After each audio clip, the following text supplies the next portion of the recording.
In a quiet, struggling neighborhood, life wasn't easy. For Rosa, a single mother raising her 8-year-old son Leo, every day was a challenge. Rosa worked long hours sewing clothes, barely earning enough to put food on the table. Their modest home had peeling paint, a flickering light bulb in the kitchen, and a small wooden dining table with mismatched chairs. But despite their hardships, Rosa believed in teaching Leo the values that money could never buy: kindness, compassion, and generosity.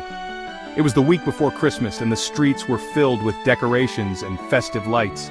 Children laughed as they played in the snow, families carried bags of gifts, and the air smelled of freshly baked bread. Yet for Rosa and Leo, the holiday season felt more like a reminder of what they didn't have. Their home had no Christmas tree, no gifts, and no special meals planned. But Rosa was determined to show Leo the true meaning of Christmas. One evening, as Rosa tucked Leo into bed under a patched-up quilt, he asked her, "Mama, why don't we have Christmas like other families?" Rosa smiled softly, brushing a strand of hair from his face. "Leo, Christmas isn't about what we have, it's about what we give. Tomorrow I'll show you something special." The next day, Rosa opened an old wooden chest and took out a few items they had at home. Some homemade cookies she had baked with leftover ingredients, an old knitted scarf she had repaired with love, and a small card from last year. Together, she and Leo wrote a message on the card: "Wishing you warmth and joy this Christmas. Love, Rosa and Leo." She placed everything into a small paper bag, decorating it with a simple drawing of a star. "Who's this for, Mama?" Leo asked curiously.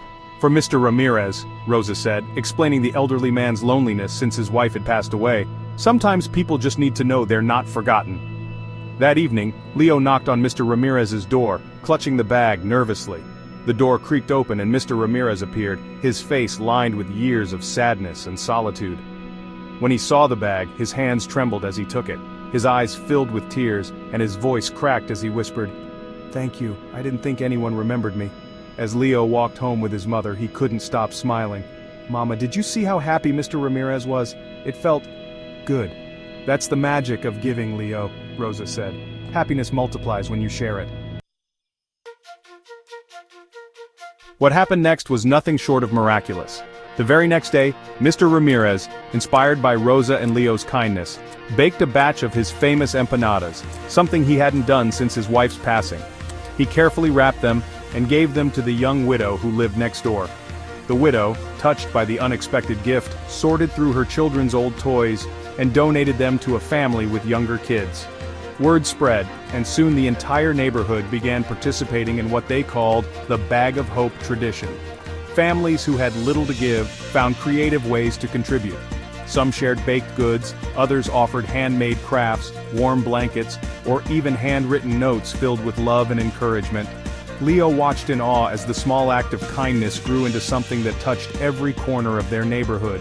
"Mama," he said one evening, "it's like everyone's sharing Christmas." Rosa hugged him tightly, tears in her eyes.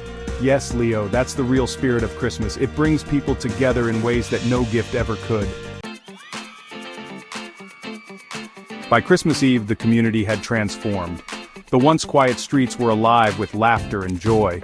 Neighbors who had barely spoken to one another before were now sharing meals and singing carols together. At the heart of the celebration was a makeshift Christmas tree in the town square, decorated with ribbons, handmade ornaments, and cards from the Bag of Hope initiative. Rosa stood in the crowd, watching the smiles on everyone's faces. Despite their struggles, they had something priceless, a sense of unity and love. As the neighbors joined hands and sang under the starlit sky, Leo turned to his mother and said, "Mama, this is the best Christmas ever." Rosa smiled, her voice trembling with emotion, because, Leo, the true spirit of Christmas isn't in what you receive but in what you give. The Bag of Hope became an annual tradition in the community, growing bigger each year. It was a reminder that even in the toughest times, small acts of kindness could light up the darkest nights. For Rosa and Leo, it wasn't just a story to tell, it was a way of life. And every Christmas, they made sure to prepare their bag first, knowing that love and hope were the greatest gifts of all.